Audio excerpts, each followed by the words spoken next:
and promoting peaceful solutions, Preventing conflict is far more effective and less costly than responding after violence erupts. As my delegation stated previously, the world is facing a choice. We can continue increasing military spending, or we can invest in people through education, innovation, and development. Therefore, we believe that it is time to reconsider our global security priorities and shift our focus on sustainable development and building a safer world. We must strengthen early mediation, support dialogue, and give the UN and regional bodies the tools they need to act quickly and effectively. Distinguished delegates, we call on the international community and especially the Security Council to address the root cause of long-standing conflicts and break the cycle of violence. A comprehensive approach is needed, one that links conflict prevention with inclusive development, capacity building, and economic growth. We also stress the need to reform international financial institutions to assist developing countries better address non-traditional security challenges like climate change, migration, and cyber attacks. The Kyrgyz Republic reaffirms its strong support for all efforts, especially those led by UN General Assembly and the Security Council to achieve a fair, lasting, and comprehensive peace in today's conflict regions. Madam President, in conclusion, the Kyrgyz Republic remains deeply committed to promoting peace, security, and humanitarian values. We believe that eradicating poverty, promoting inclusive development, and knowledge sharing are essential to preventing conflict and ensuring long-term peace. We urge all partners to act with responsibility, pursue dialogue, and strengthen diplomatic efforts to tackle the root cause of today's conflicts, underdevelopment and inequality. I thank you, Madam President. I thank the representative of Kyrgyzstan for his statement, and I give the floor to the representative of Bahrain. Thank you, Madam President. Allow me to welcome His Excellency Mr. Hugh Hilton Todd, the Minister of Foreign Affairs and International Cooperation of Guyana, presiding over this important meeting, and I congratulate Guyana for presiding over the Security Council this month. Allow me also to thank His Excellency Mr. Antonio Guterres, the Secretary General of the United Nations, and all briefers for their valuable interventions. Madam President, poverty and underdevelopment are not just the outcomes of conflicts. They are some of the most important factors leading to instability, violence, and conflict. The Security Council has stressed that security and development are interrelated and mutually reinforcing. Together, they constitute the cornerstones for sustainable peace. 1 decade ago, the SDGs were adopted in light of tremendous global challenges that included poverty, hunger, and ongoing conflicts. Today, these challenges remain.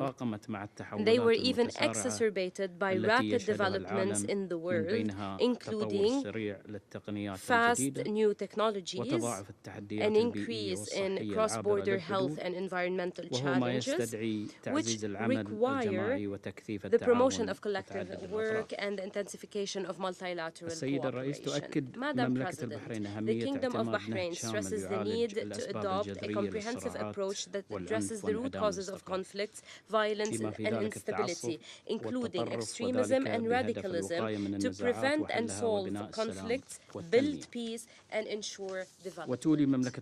The Kingdom of Bahrain attaches great importance to sustainable and just development, while ensuring wider access to science and technologies, educating and empowering youth, and effective cooperation to end and prevent conflicts in line with our commitment to the principles of international law and based on the values of coexistence, tolerance, dialogue, and collective work. The 33rd Arab Summit, namely the Bahrain Summit, showed the Kingdom's commitment to address humanitarian and development challenges facing the world.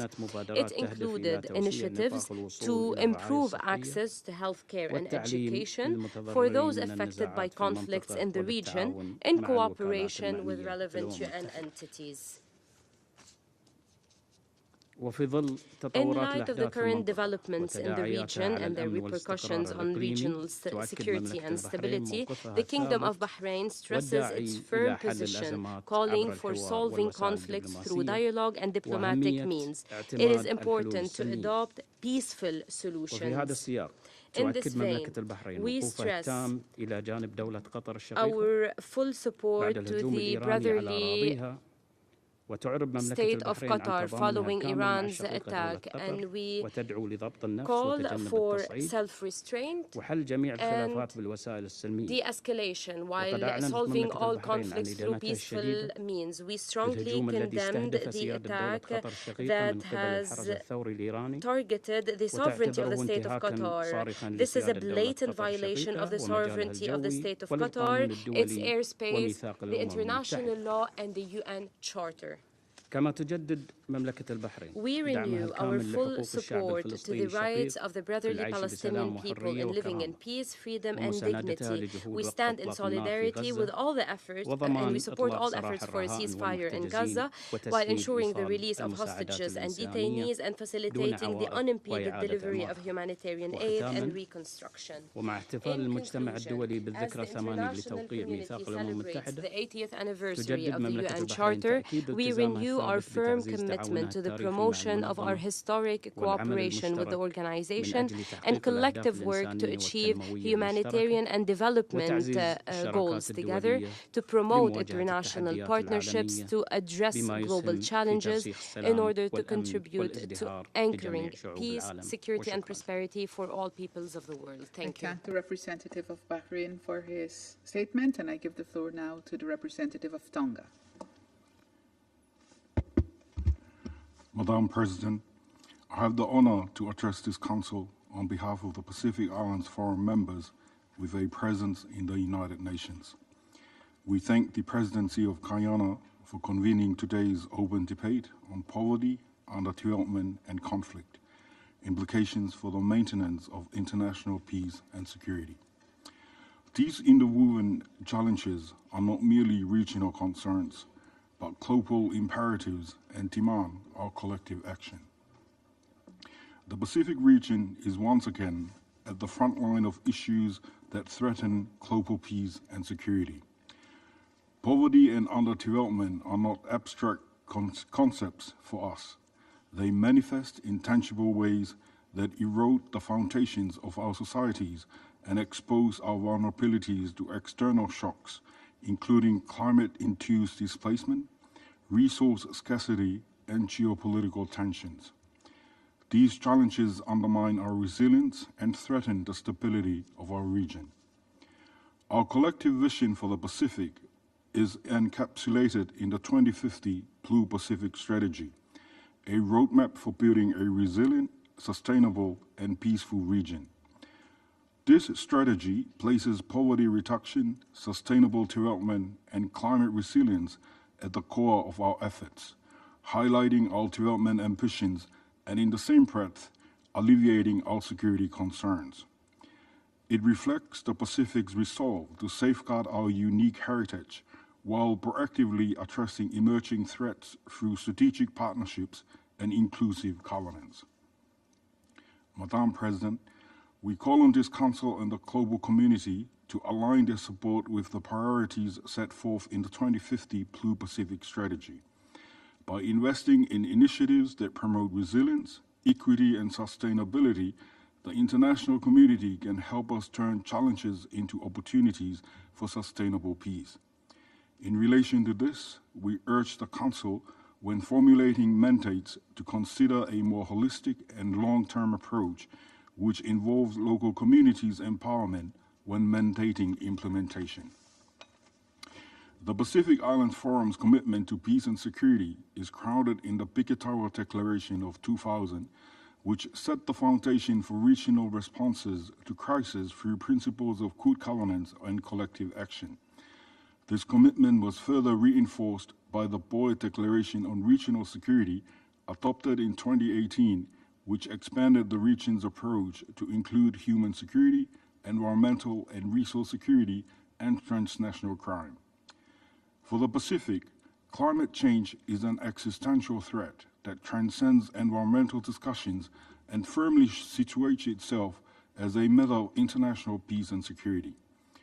Rising sea levels displace communities, erode vital infrastructure, and create conditions ripe for instability. entire nations face the prospect of losing their territories, a scenario would not only devastate the affected populations, but challenge the international system itself. We urge this Council to adopt a bold and holistic approach, treating climate change as a fundamental security challenge. This approach should include accelerated financing for climate adaptation and mitigation through mechanisms like the Pacific Resilience Facility. The facility represents a regional initiative designed to enhance our ability to withstand and recover from external shocks, including those triggered by climate events. Madam President, in closing, let me underscore the message from the Pacific. Our challenges may be acute, but so is our resilience. International solidarity, decisive action, and the strategies we have outlined can transform our vulnerabilities into opportunities for lasting peace. The time to act is now. I thank you.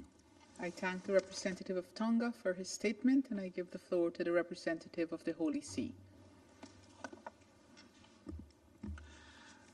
Madam President, my delegation would like to express its appreciation for the Guyanese presidency of the Security Council for convening this open debate, which aims to draw attention to the interconnected challenges of poverty, underdevelopment, and conflict. These realities, which often fuel one another, pose serious obstacles to the maintenance of international peace and security. As the international community acknowledges in the 2030 Agenda for Sustainable Development, the eradication of poverty in all its forms and dimensions is the greatest global challenge and the indispensable requirement for sustainable development. This shared commitment underscores the urgent moral responsibility to address the root causes of poverty, which are frequently associated with injustice, exclusion, and the denial of fundamental rights. As early as 1967, Pope St. Paul VI prophetically declared that development is the new name for peace. This vision reminds us that peace is not just the absence of war, but rather the active promotion of human fraternity, cooperation, and shared prosperity for all.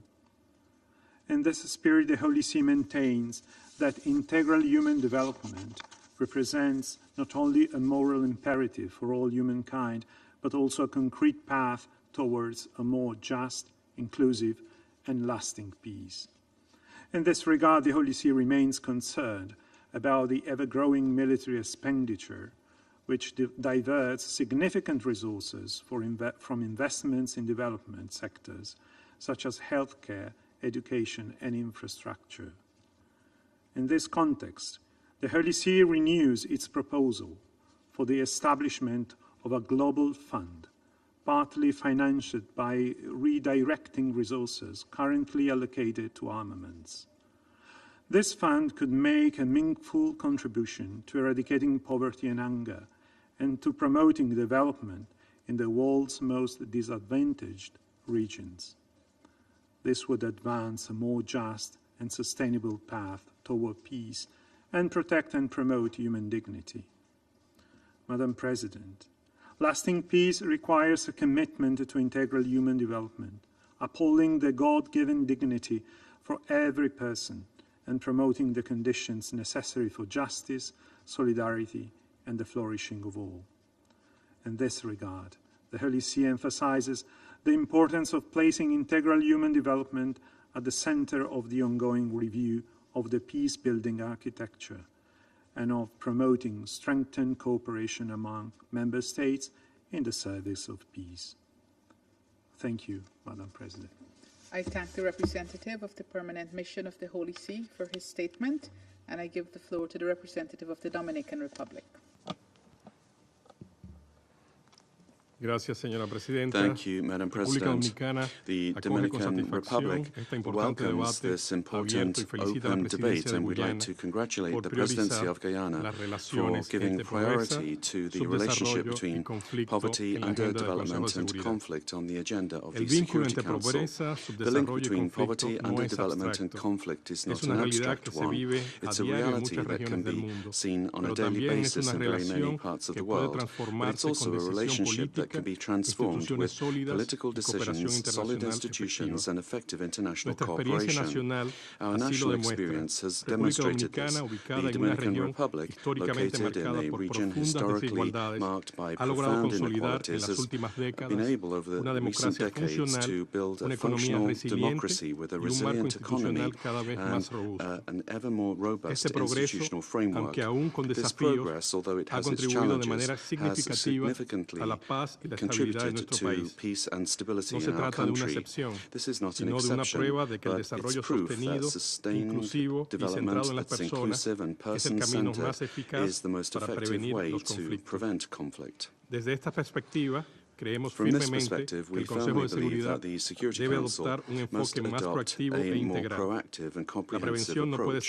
Prevention cannot continue to be the weak link in the international architecture of peace and security. Preventing means looking beyond the visible symptoms of the conflict to address its underlying causes: exclusion, poverty, impunity, institutional collapse, and the lack of prospects for new generations. In this subrayamos que la participación significativa de las mujeres y los jóvenes no es un elemento complementario, sino esencial. Su liderazgo transforma comunidades, fortalece la resiliencia social y contribuye de forma directa a la construcción de la paz. Apostar por su inclusión activa no es solo un deber ético, sino una estrategia de prevención inteligente y sostenible. Las cifras son elocuentes. Según el Fondo Monetario Internacional, cada dólar invertido en prevención puede ahorrar entre 26 y 103 dólares en costos derivados de los conflictos. Este dato debe interpelarnos. Seguir reaccionando ante las crisis en vez de anticiparlas es insostenible financiera, política y éticamente. Como ha dicho el secretario general Antonio Guterres, el desarrollo sostenible no es caridad, es inteligencia estratégica, es la mejor vacuna contra la inestabilidad. Esta convicción debe guiar las decisiones del Consejo, integrando el desarrollo como un componente central de su mandato. Celebramos que este debate impulse una mayor sinergia entre el ECOSOC, la Asamblea General y la Comisión de Consolidación de la Paz. Cuando el sistema actúa de forma fragmentada, los esfuerzos pierden eficacia. Necesitamos un enfoque conjunto, basado en evidencias, centrados en las personas y sostenido en el tiempo. Asimismo, es urgente fortalecer las herramientas del Consejo para el análisis temprano de riesgo y la formulación de mandatos que prioricen el desarrollo, la gobernanza democrática y la equidad como base de la paz sostenible. La conmemoración del 80 aniversario de la Carta de las Naciones Unidas es una oportunidad histórica para reafirmar sus principios fundacionales. La paz, el desarrollo y los derechos humanos son pilares indivisibles. No alcanzaremos seguridad internacional si ignoramos la pobreza que margina, la desigualdad que excluye y la impunidad que erosiona la confianza ciudadana. República Dominicana reafirma su compromiso con el multilateralismo eficaz, coherente, centrado en las personas. Promovemos una visión de la paz construida con justicia social, dignidad humana y oportunidades reales para todas y todos. Gracias, señora Presidenta. I thank the representative of the Dominican Republic for his statement, and I give the floor to the representative of Liberia. Madam President, distinguished members of the Council, Excellencies, Liberia thanks the Presidency of the Cooperative Republic of Guyana for convening this important debate on the maintenance of international peace and security, poverty, underdevelopment, and conflict. For us, this is not an exercise in theory. It is a matter of lived experience. We know all too well that poverty is not merely deprivation. It is a driver of despair, Underdevelopment is not only an economic condition, it is political, it is social, and environmental fragility. And conflict, all too often, is the cumulative result of systemic injustice and governance failure. Our own journey from civil war to recovery